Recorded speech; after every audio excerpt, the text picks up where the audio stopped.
Welcome to episode 257 of the Brainy Business, Understanding the Psychology of Why People Buy. In today's episode, I'm excited to have back Dr. Cassie Holmes, author of Happier Hour. Ready? Let's get started. You are listening to the Brainy Business Podcast, where we dig into the psychology of why people buy and help you incorporate behavioral economics into your business, making it more brain-friendly. Now here's your host, Melina Palmer. Hello, everyone. My name is Melina Palmer, and I want to welcome you to the Brainy Business Podcast. In today's conversation, I'm joined by Dr. Cassie Holmes, who you met a few weeks ago when she was on the panel episode with Dr. Ayelet Fishback, sharing how to have the best and happiest 2023 possible. As I mentioned in that episode, which aired the day before New Year's Eve, it was clear that I absolutely had to have Cassie back on to talk about her work on happiness and her fantastic book, Happier Hour, which has been named a must-read of 2022 by Forbes and by the Next Big Idea Club. The Washington Post also profiled it as one of their best health books read and recommended by experts in 2022. Cassie's book was recommended by Katie Milkman, friend of the Brainy Business, and actually the one who introduced me to Cassie. So thank you, Katie. I also highly recommend her book, How to Change, which is linked for you in the show notes, along with her interview on the show from 2021. Before we get into this interview, here's a bit more about Cassie. She is a professor at UCLA's Anderson School of Management and is an expert on time and happiness. Her research examines how focusing on time, rather than money, increases happiness, how the meaning of happiness changes over the course of life, and how much happiness people enjoy from extraordinary versus ordinary experiences. Across these inquiries, her findings highlight the joy that stems from interpersonal connection and paying attention to the present moment. Cassie's academic research on the role of time in cultivating well-being has been published in leading academic journals, including Psychological Science, the Journal of Personality and Social Psychology, and the Journal of Consumer Research, and earned her the Early Career Award from both the Association of Consumer Research and the Society of Consumer Psychology. She was also identified by Poets Quants as one of the best 40 business professors under 40, and popular accounts of her research have been featured on NPR, as well as the Economist, the New York Times, the Wall Street Journal, the Financial Times, and Scientific American. Her new and widely acclaimed book I talked about just a minute ago, Happier Hour, How to Beat Distraction, Expand Your Time, and Focus on What Matters Most, is based on her wildly popular MBA course, Applying the Science of Happiness to Life Design. It is so good, and I can't wait to have you hear about some of her amazing insights today. It's going to change your life for the better, I'm sure. Now, before we jump into that conversation, I want to be sure you know that there are links in the show notes for everything, including Cassie's book and contact information and related past episodes. It's all within the app you're listening to and at thebrainybusiness.com/257. Now let's jump right in. Dr. Cassie Holmes, welcome to the Brainy Business Podcast. Thanks so much for having me. I'm so excited for you to be back. It's funny, as our listeners, who've been here for a while, and of course, we're going to reference back to the conversation with you and Ayelet that ended the year, talking about having a happier, better 2023 and beyond. And so these are going to come out several weeks apart, but it's like you and I just talked what feels like 10 minutes ago, because we got, holidays in there and all this stuff. So, feels like it's right here. But for everybody who has not yet heard about you and your background and the work that you do, can you share a little bit about yourself and what you do? Absolutely. Well, I am really excited to chat with you again and to talk more specifically about the work that I do. And what I do is I study happiness, and in particular, the role of time. And I've been doing this throughout my career. And interestingly, I used to have to motivate like why we care about happiness. And I also want to say when I use the word, what I'm talking about is what we refer to as subjective well-being. So both more positive emotion than negative emotion in the moment, in the day-to-day, but also that evaluation of one's life or one's days is satisfying. And I used to have to motivate like why we care about happiness. But sadly, in the last couple of years with anxiety rates, depression rates, burnout rates as high as they are, nobody takes our emotional well-being for granted anymore. And so I don't have to share all the studies that show that when we feel happier, it makes us better in the work environment, it makes us more creative, adaptive in our problem solving. It makes us nicer. We're more likely to help others out. Basically, when we feel happier, it's not frivolous because it helps us in across our domains of life, nor is it selfish because it actually makes us show up better for those around us.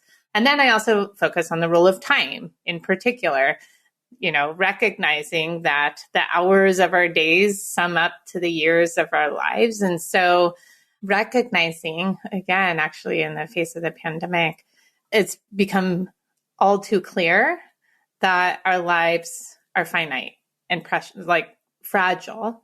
And therefore, our time is really precious. And so folks are trying to figure out, how do I invest the hours of my days to feel more satisfied, more joy, more meaning? And that is what I look at in my research. And I developed a course, sadly for us academics. Not many people read our academic peer-reviewed papers. And I was like, oh my gosh, there's a lot of insights and applications that folks are missing out on. So 4 years ago, I developed a course, Applying the Science of Happiness to Life Design, that I've been teaching at UCLA to our MBAs and our executive MBAs to basically figure out, how do we spend our time better so that we feel better in the day-to-day, as well as align our careers so it's more satisfying, as well as design our lives so that they're more fulfilling and aligned with what matters to us. And when I saw just how impactful the course was, of course, measurement, I do measure before the course, all my students, happiness, sense of connection, sense of meaning, sense of engagement. And at the end of the course, every single time I teach it, on all of those really important dimensions, it goes up significantly. But also the anecdotal, my students telling me, both during the course of how it's impacting them, but then, years later of reaching out and telling me how it's helped them in their lives, both professionally and personally. And so when I was approached to write a book, I was like, yes, because not everyone can sit in my class, but these empirically based learnings can help so many. And so Happier Hour, I spent the last 2 years writing it, hopefully in a way that is engaging and feels like story, so that it's not just reading a boring research paper, but also sharing the assignments that I get my students as exercises in the book so that readers can apply the insights and experience the benefits just like someone would in my course. Yes. And yes, it is.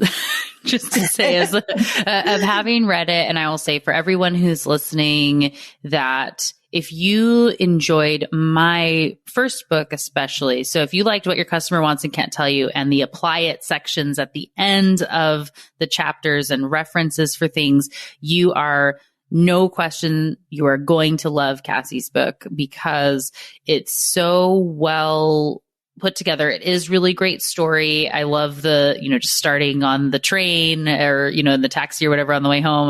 Now I'm kind of mixing that up, but, it's just really well told, and we're going on a journey with you. And then the breakouts that are just go do this thing and do this and do that and do it this way. And this is what the chart looks like. And you can go to my website to be able to get the chart to use it yourself. It's super easy.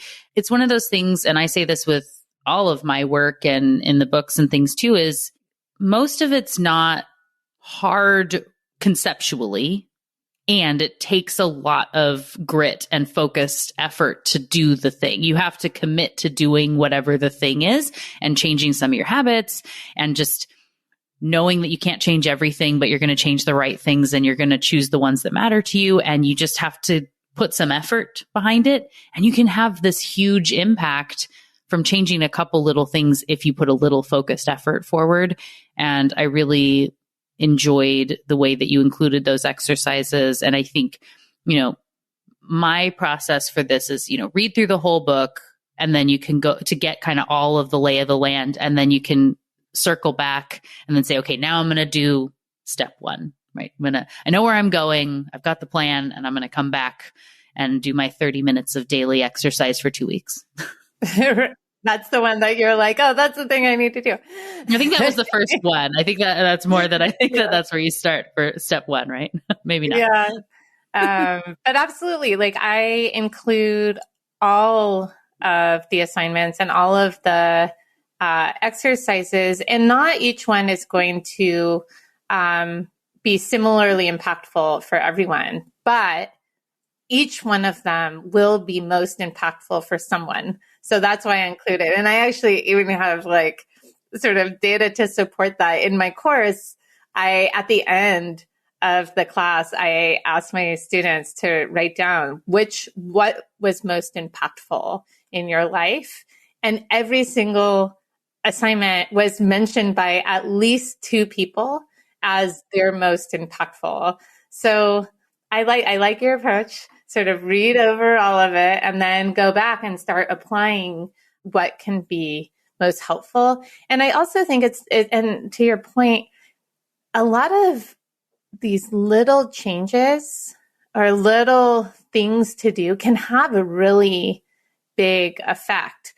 So it's not like you have to quit your job or, start training for a marathon or change your approach to people at all. It is just little changes. And actually, I think some of the most powerful things are even the perspective that's offered of recognizing how important our time is, and sort of that motivation and incentive to be more intentional about how we spend our time, and therefore make the time that we're spending both on the activities that we're spending on, as well as how we're engaging during that time, with really the goal is to make more of your time, maximize the amount of time that feels worthwhile and minimize the amount of time that feels like a waste. And I want to point out that this is quite a different approach to time management than I think many take. And I think oftentimes time management is all about efficiency, getting as many things checked off as quickly as possible. But that is not taking into account that the time you're spending on those activities is the fabric of your life. So you don't want to just be moving through it to check things off. But also, it's not taking into account what are those activities that are most important. And some of those really important things you don't want to rush through, that they themselves take time. And so the goal and what I encourage folks to think about when investing their time, and I actually like the phrasing investing as opposed to managing, but it's like, this is what we have. This is our resource that we are investing and spending in a way that is going to be most worthwhile. And when I say worthwhile, it is not just about productivity. It is about what brings you joy, what feels fulfilling, what is satisfying. And that's the goal. Yeah, I really like there's a lot of language that you use in the book that I think it's just a slight reframe, like you're saying there, on time management versus time investment or investing in your time. And that it helps you to think about it in a slightly different way that helps you approach, the whole mindset gets a little bit different there.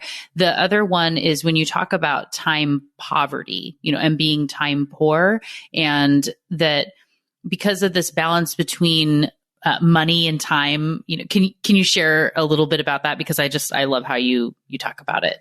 Yeah. And I'm absolutely happy to. And it's really from my own experience of feeling time poor that motivated the book and that story that you referenced that involved both the train and a taxi. So you are correct. Good. Okay. All right. It was a day in my life, but one that I share because I think so many people can relate to it. And it was earlier in my career when I was an assistant professor at Wharton, so living in Philly. And it was a day that I had gone up to give a talk in New York. And so it was sort of rushing to get to the talk. And then my talk was sandwiched within back-to-back meetings and then rushing to this colleague dinner. And then realizing that, oh my gosh, I'd gotten so late. And so this is where the taxi comes in. I get in a taxi yelling at the already, New York City cab drivers already driving fast. And I am not someone who yells. Meanwhile, I was yelling at him. I'm like, go even faster, because I couldn't miss the last train that would get me home to my 4-month-old and my husband asleep in Philly. And I did make the train, but I remember so vividly sort of sinking into my seat on the train that night, like resting my head on the window, looking out at the night as it was like whizzing by. And I was like, I don't know if I can keep up between the pressures of work, wanting to be a good parent, wanting to be a good partner, wanting to be a good friend, the never ending pile of chores. It was simply too much to do and not enough time to do it, let alone to do any of it well, let alone to enjoy any of it along the way. And I wanted more time so that I could not just get more done, but so that I could slow down and actually experience the time that I was spending, so that I could slow down and my life wouldn't be passing by in this blur that I was seeing outside the train window.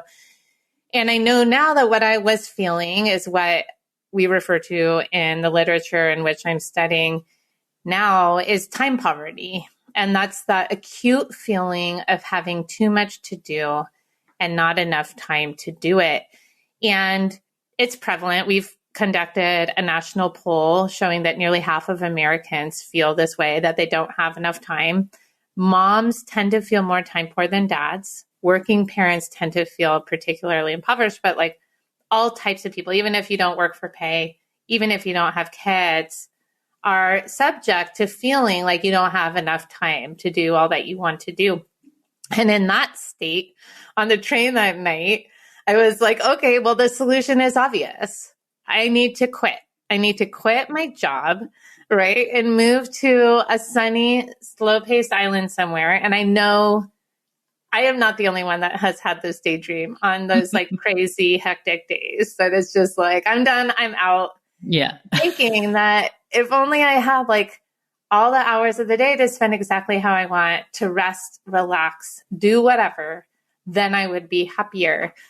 But then I was like, before I quit my, job that I'd worked so hard for, is it true? Like, is it true that people with a whole lot more time are significantly happier?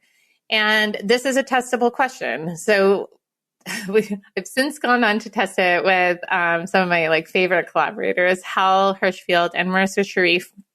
And what we did was we looked at what's that relationship between the amount of discretionary time people have and their happiness. And among our studies, we looked, in one of them, we analyzed data from the American Time Use Survey. So looking at, for tens of thousands of working and non-working Americans, how they spent a regular day.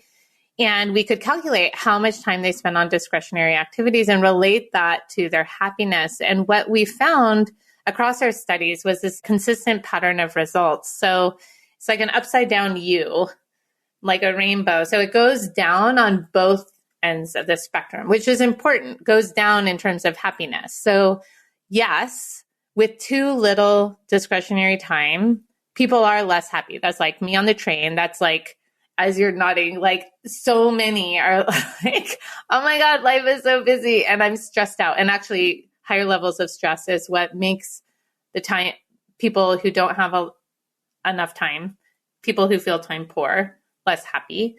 But what was interesting was I think more surprising was that other end of the spectrum where we saw that there is such thing as having too much available time. And looking into it, sort of like why, when we're like daydreaming and like, that just sounds lovely. How could that be bad? Well, looking into it, it turns out that we are driven to be somewhat productive. Like there's the, extreme of time poor, but we do want to spend our hours of our days with something to show for how we spent those hours. We are averse to being idle. And when we have too much discretionary time spent in ways that don't feel worthwhile, that undermines our sense of purpose. And with that, we feel less satisfied. And absolutely, there are ways of spending time that don't involve work, paid work, that do feel worthwhile and contribute to our sense of purpose, like volunteer work, like engaging in a hobby that sort of builds you and helps you develop. But I recognize for me and for many, work is actually a great source of purpose. It helps us feel not only productive, but it helps us sort of contribute to whomever you want to have an impact on, to our society, to your organization, to your, family.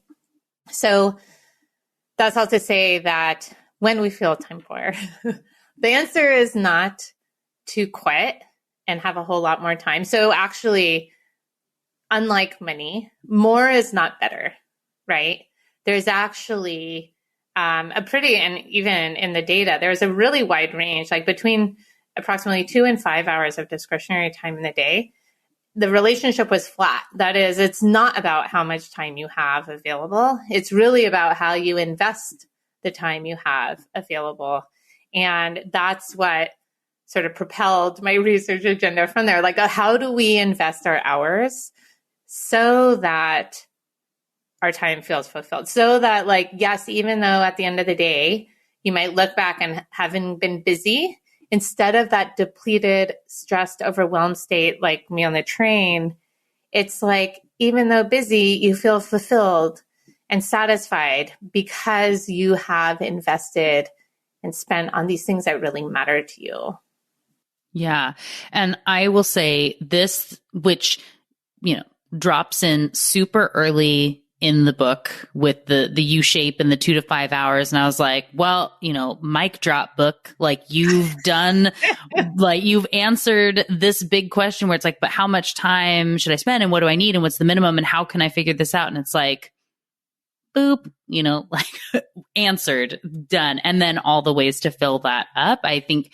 And that was one of those, with my husband and explaining it to him and like, I mean, we've been talking about this for a long time and it's such an easy thing. And to say that, really, whether it's 2 hours or 5 hours that you have doesn't really matter on that happiness level, right? So where it feels like I need this much more. And if I only had all the extra, then I would have this benefit. But if you are really taking the efficiency in there, I guess. But if you only have 2 hours and you can use it well and be really thoughtful about that, you can be just as happy as you would have been if you had 5 and be able to get some of these other things, done as well. And so I know the answer to this, but I'm going to phrase it for everyone listening who's maybe asking and saying, so do I have to have a solid 2 hours or 5 hours? Or like, how does this spread throughout my day on this discretionary time? Like, do I have to have a big chunk of stuff? And what is discretionary time anyway? What does that even mean from one person to the next?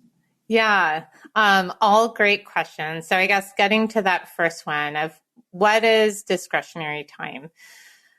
The way we operationalized it was basically taking these categories of activities and saying that we would count anything that more than 90% of people said that it's something they want to do. Discretionary is what you want to do, as opposed to non-discretionary or obligatory is something you have to do. Now, we also 90%, because we wanted to be really conservative, like something that is truly discretionary versus like, oh, for some people, yes, for some people, no. But when we even relaxed it to that 75% of people agreed, that this activity was discretionary, we saw the same pattern of results. Now, the activities that got categorized by the sort of broad sample as discretionary was like included things like quote unquote doing nothing, and also relaxing, watching TV, scrolling social media. So these really sort of passive ways of spending, but it also included some active leisure, like playing sports, going to sporting events, socializing as well, like spending time with family and friends in a social way. So not an obligation, but playing sports, spending time with these other people, and engaging in enriching hobbies. So notably, though, there will be some activities that for some, like cooking. You actually talked about Thanksgiving and the opportunity to try out new recipes. So you enjoy cooking. I do not. So it is very clear. But ultimately, that what we count as discretionary or not isn't what matters. And what I share exercises in the book to help folks identify for themselves what are those worthwhile ways of spending. So time tracking. This is a very helpful exercise. So researchers use time tracking to pull out what are those activities that tend to produce the most positive emotion, most negative emotion. So you track people over the course of their days, looking at what they're doing as well as how they're feeling. So you can like pull out on average, and what the research shows is that on average, people are most satisfied, happiest from social connection. So whether sort of through physical intimacy or spending time connecting with family and friends, connecting, not like social media connecting, but like spending time with. The least happy activities tend to be commuting, work hours, as well as housework. But that's based off of averages. And so like, it's the average American, and I can say for me, like, I actually really love my work.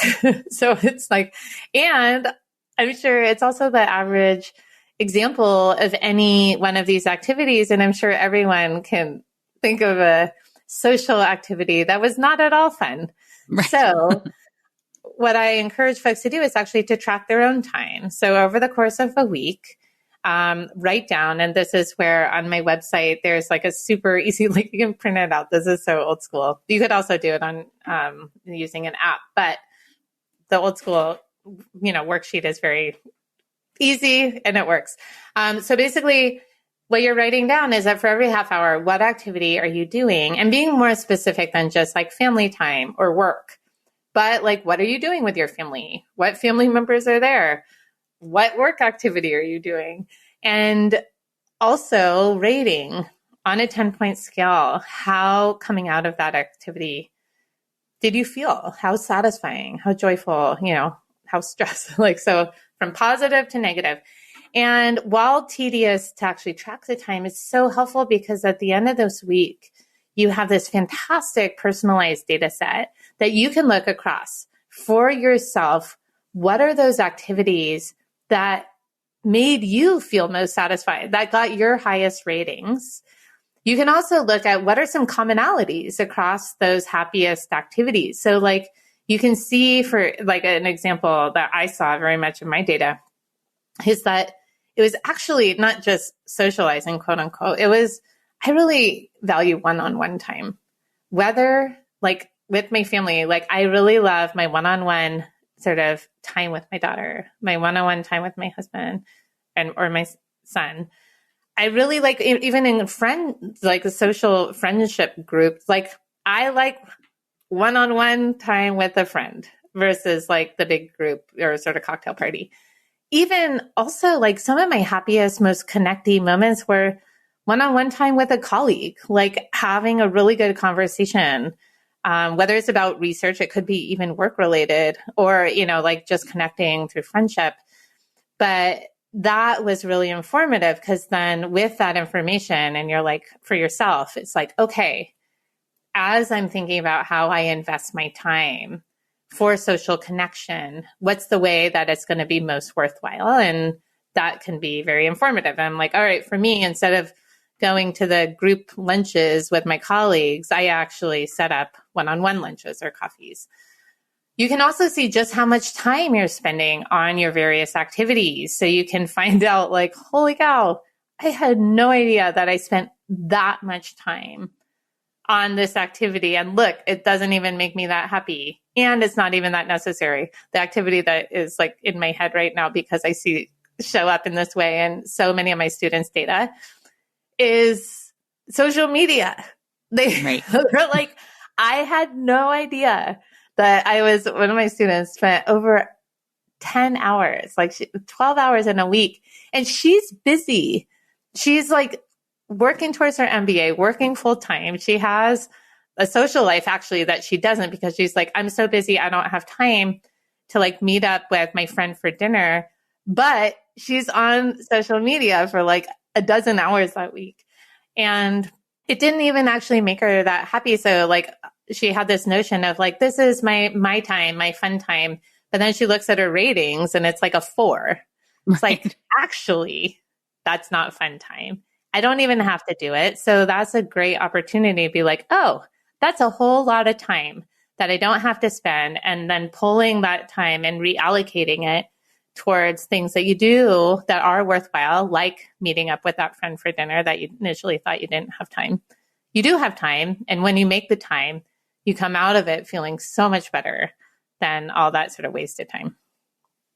Yeah, absolutely. And I really did enjoy too, in like you said here and touched on a little bit. And in the book, there was the example of cooking, and to say, okay, I was cooking and I hated it. I was cooking and I was really happy. But if you just say cooking or like dinner or something, and then you don't notice that it's, dinner on the Tuesday night between pickups and soccer practice and the calls and the PTA meeting, and this one, that day sucks. And I really hate that versus like, I think the example in the book being that, when it's Friday or Saturday night with a glass of wine and my husband, and we're spending time creating the fun menu and we're chatting and having this leisurely dinner, that is lovely. And I enjoy that. And so, what's the difference between the two things and where you can find the value points? And maybe you're bringing a little bit of the Friday experience to Tuesday, or maybe we say, okay, on Tuesdays, we do just get pizza and we're cool with that because me cooking is not worth it, or you do something in the crock pot or whatever, right? To be able to make it easier, and finding those connection points and the people you want to engage with, or those common threads that exist from the tracking. Like I know you were talking about spending time outside was something that you found was really important for you. And Philadelphia is nice sometimes outside. Yes, it is easier to sort of get sunshine outside, but irrespective. So the research shows that being outside is a significant mood booster. There's an interesting study that came out of the UK where they used geolocation data, and they could see at any moment where someone was, and then it would ping them and ask how they're feeling. And what they found was simply being outside had a significant positive effect. And like the UK, unlike where I am in Santa Monica, is not notorious for having fabulous weather. But they found like, yes, people were even happier when it was sunny compared to when it was bad weather. And there was a positive effect of being in a natural environment versus an urban environment. But controlling for those factors, simply being outside had its own significantly positive effect. And so this is like a really good recognition. And like, we were talking about just little things can actually have big effects. And so recognizing that, it's like, okay, I'm going to make a point that I'm going to get outside at least. And particularly, like so many people now are like working from home. And so you can spend like an entire day not leaving. or a week not leaving my house. Right? There's no reason to get out. Like it can like seep in and have a negative effect on our mood. So simply getting outside, going for a walk around the block, and like for me, exercise. Exercise is also an activity that is a significant mood booster. We talked about it helps increase a sense of self-efficacy. It helps offset anxiety, and you don't have to do like a crazy amount. It doesn't have to be super extreme, but it's really has a positive effect. And so recognizing that, it's like also like, oh, go outside for a walk around the block. Right. Don't have to do super intense CrossFit for 4 hours or something. We can just go do a little bit of exercise. And if we can combine it with being outside, I'm going to link for everyone in the show notes. I have an interview with Dr. Jay Maddock from Texas A&M University and I called the episode The Brainy Health Benefits of Nature. But he talks about some of the research that he's doing on nature and what aspects of nature and the senses are bringing in those mood boosters and things they're doing with virtual reality and stuff that's really, really cool and interesting. So for people that actually can't get out into nature and what are the pieces that are important for us, really, really interesting episode. So I'm going to link to that for everybody who is hearing this and thinking, oh, that's so interesting and wants to know more about outside and the value that it has for us as humans, because there's a lot of it for sure. Yeah. And even sort of like pulling that thread even a little further, when we're talking about time poverty and this feeling of not having enough time, there's really neat work by Jennifer Acker, Kathleen Voss, and Melanie Red, which showed that experiencing awe can increase one's sense of time affluence. Nature is one of those sources of awe. So, and you can understand why as you're like, now I live closer to the Pacific Ocean. So just like for me, it's going to the beach and having that sort of horizon and big sky in front of me that gives perspective, or being outside, even in a park, and like seeing a sunrise or a sunset, that gives you the perspective. It expands your perspective. And with that sense of expanse, it lessens our sense of constraint of our resources, in particular with respect to time. So it's like, I encourage my students to do this because we are so close to the beach, and, my students, but so many people suffer from intense anxiety from like getting things done and the urgency of everything and deadlines due. And there is a lot of value of stepping outside, going to a park, taking those big breaths. And so that will lessen that anxiety, lessen that sense of urgency, because it puts stuff in that broader perspective. Yeah, absolutely. And so just to put a fine point on a lot of what we've been and really answer my own question from before for everyone who's curious, because you did touch on it, but is that so we don't have to have a block of 2 hours, but we can be spreading that throughout the day. No, it's good. I am notorious for asking 10 questions in one question and usually just sort of let it go. But in this case, I think people are going to be saying, Melina, what the heck? This is important. Like, make sure this gets answered. So, I do want to answer it because I actually didn't. You don't have to do it all in one block. And also, you don't even have to make every day be the end all be all. I actually suggest that people think about their week as what they are designing for. And so that you can see like, what are those things that really matter to you, like investing in a relationship, that it's like, it could be like a half-hour coffee date or that half-hour really good conversation that will get placed somewhere within your week. But that half hour can have a really big effect on your overall sense of connection if it's really thoughtful and you are not distracted during it. You're super engaged.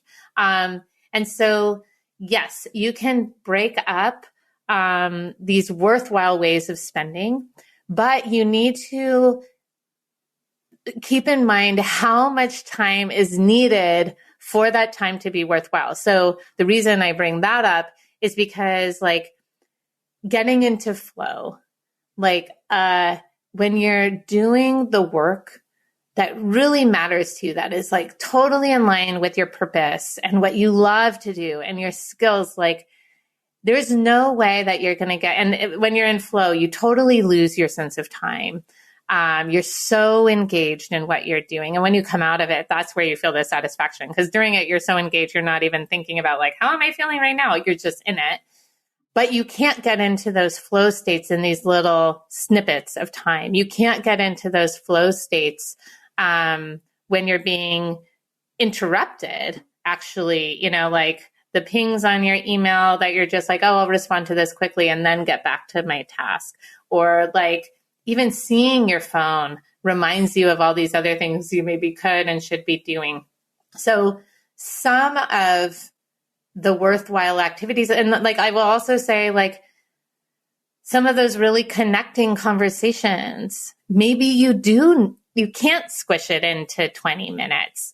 And so being thoughtful, have the activity that you are investing in be the thing that drives how much time you need. And I want to sort of earlier, I was saying, it doesn't matter how much time you have available that determines your happiness.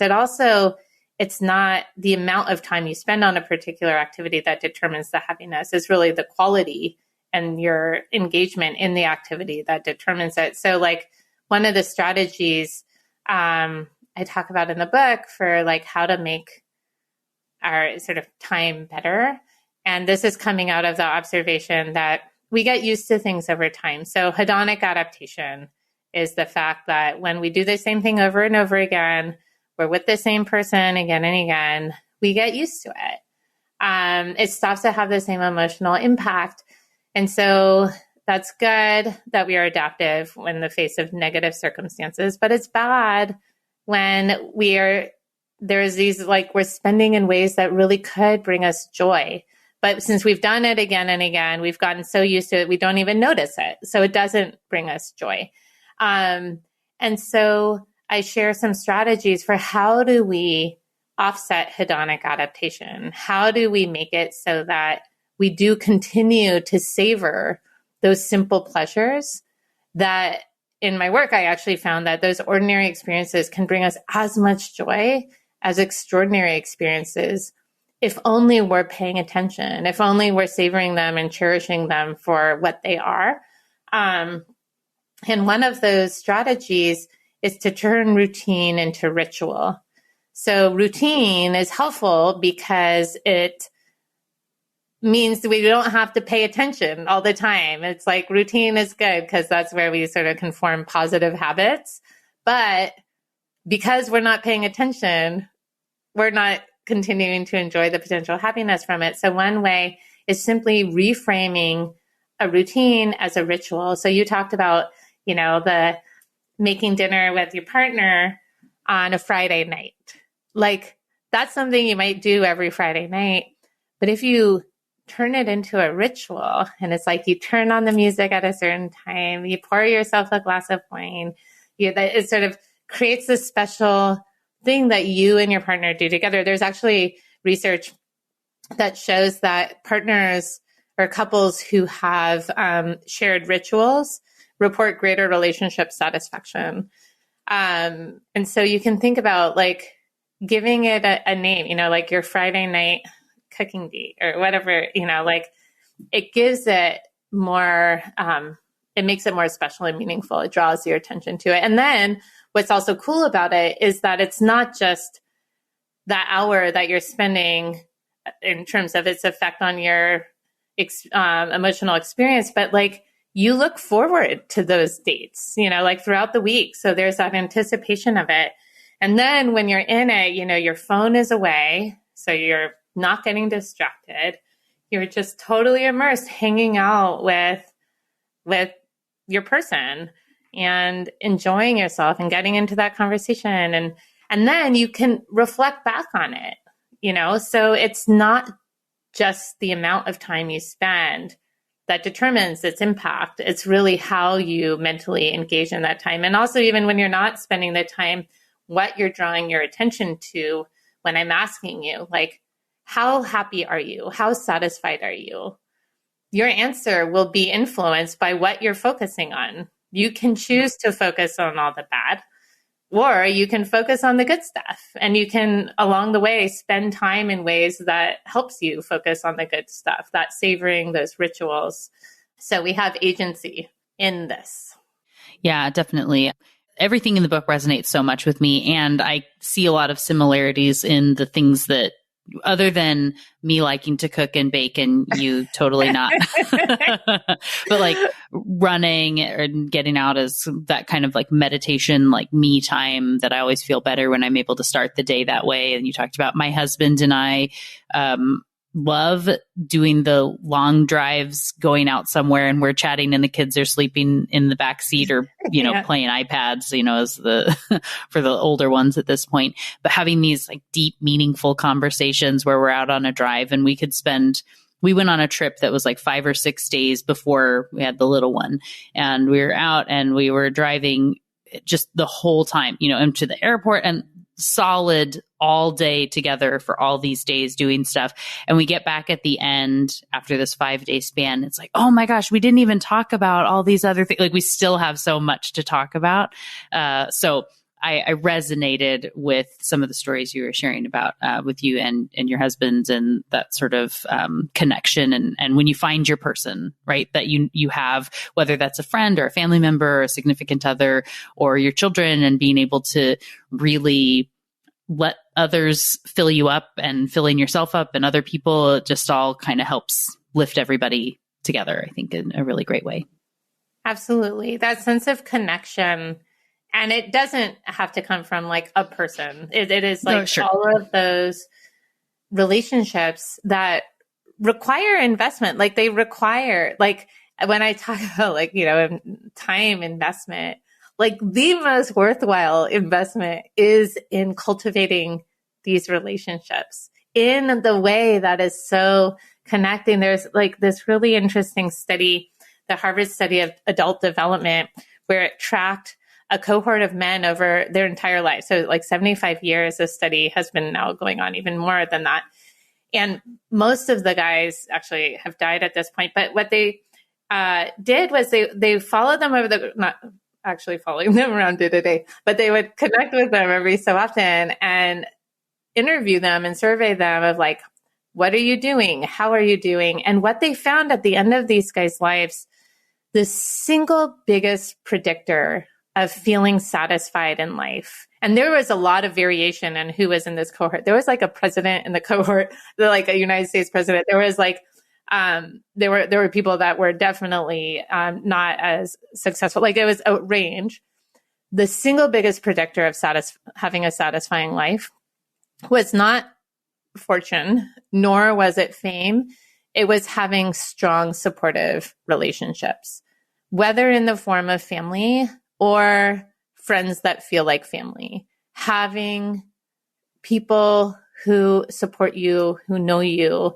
And that requires, like work has a negative connotation for some. It requires investment. It requires you to invest your time, spend your time, making the time to have those conversations, but also when you're having them, not being distracted, not rushing through it and thinking about what's next, which is we're so apt to do. I share stories in the book of like me walking at that point, he was 3, son to school. And it was like, this moment was something I'd worked so hard to create, this like perfectness. And it was perfect. It was like, we're living in Southern California, which I wanted sunshine.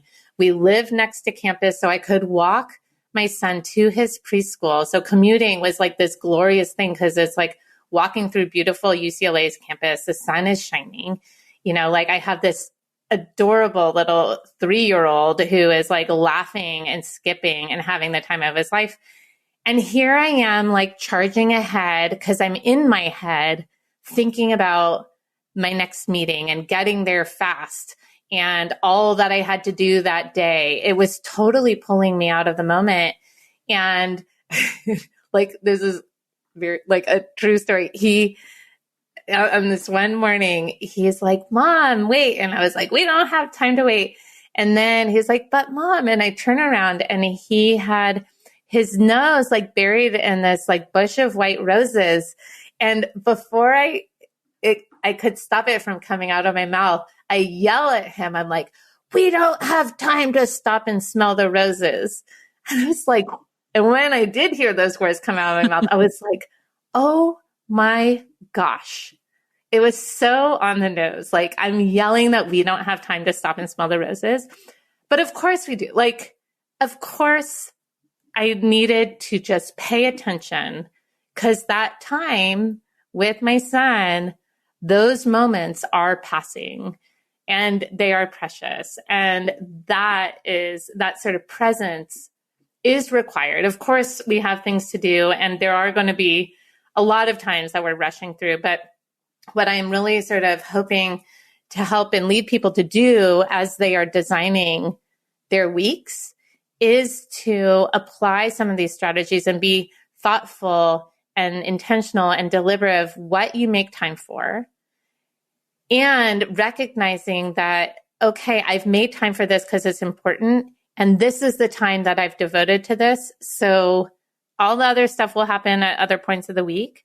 This is the time for this, so I better pay attention. And I can pay attention because this is time dedicated for that special, important thing.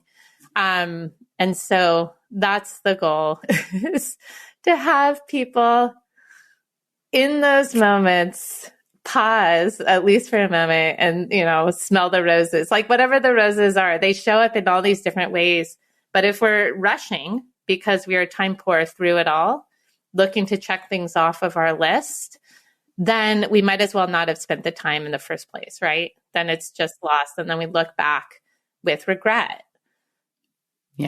Yeah, for sure. I love that. It's such a funny, that whatever your literal or metaphorical roses are, you need to stop and smell them and be in the moments that you have. And I'm definitely going to be linking to the conversation when you were on the show with Ayelet from a couple of weeks back. And you mentioned a little bit and talked then about, so this is the teaser for people to go back and listen to that. And I'll link to this research in the show notes too. But having a work best friend also increases engagement. So for everybody, saying, okay, this is the Brainy business. We're talking about individuals a lot here, which, businesses are made up of human people and you want them to be happy for one. But to have more engaged, more loyal, happier employees is very, very valuable. And cultivating those relationships at work is very, very important in satisfaction. And the one thing that I promised when we talked before, I ended the other episode by asking if you make New Year's resolutions, and you said no, and we didn't have time to explain why. So do you have a moment? Yeah. You didn't either. I know. So do you have a moment to share why you don't make New Year's resolutions for everyone who's lost or abandoned theirs perhaps at this point? And is there something you do instead or that you recommend for people? Well, the thing is, like, I try to spend my time sort of throughout my times in ways that feel satisfying and fulfilling and rewarding. And so I know that, or I'm sort of nervous about a New Year's resolution because those seems to like be really active at the beginning of the year and then they give way. Whereas my goal is to, throughout the year, invest in these things that really matter. There was actually the last time I made a New Year's resolution, and it was a really hard one. But it was an important one. And maybe it's because of what it was, I'm like, oh, this is actually worthwhile. And it like informed my research and this was when I was actually in the era of when I was in Philly on the like train night days. I made a resolution not to work on the weekends, and I did it for some time. But it sort of highlighted, like, it shouldn't be so hard to sort of spend the time in ways like across all of these worthwhile activities with the work we do and love, but also the stuff we love to do outside of work. It shouldn't be such a should. So that's why I don't want your New Year's resolutions, because then it makes everything shitty. Yes. That sounds so funny. I know. I was like, it almost sounded like a swear word. Right? I enjoy it. I actually, I say, and it's in, my book, I say it all the time, that should is a 4-letter word here at the Brainy business, right? So, to say that just makes everything shouldy is my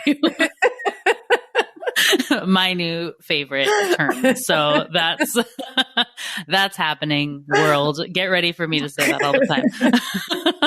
So yeah, pretty similar reason as to why I don't make New Year's resolutions. Perhaps some psychological reactance in there. I don't want to do it because you tell me I have to do it right now. And also because I don't want to have to wait until the beginning of the year to do something big and important. So I will choose a word of the year now. And so that word and the theme that's going to be helping me throughout the whole year is a practice that I always do. And I also like to reflect and think about what's going to be important in the next year and those sorts of themes and things. But I don't do it in that way of a resolution of something. Wait, what's your word for this?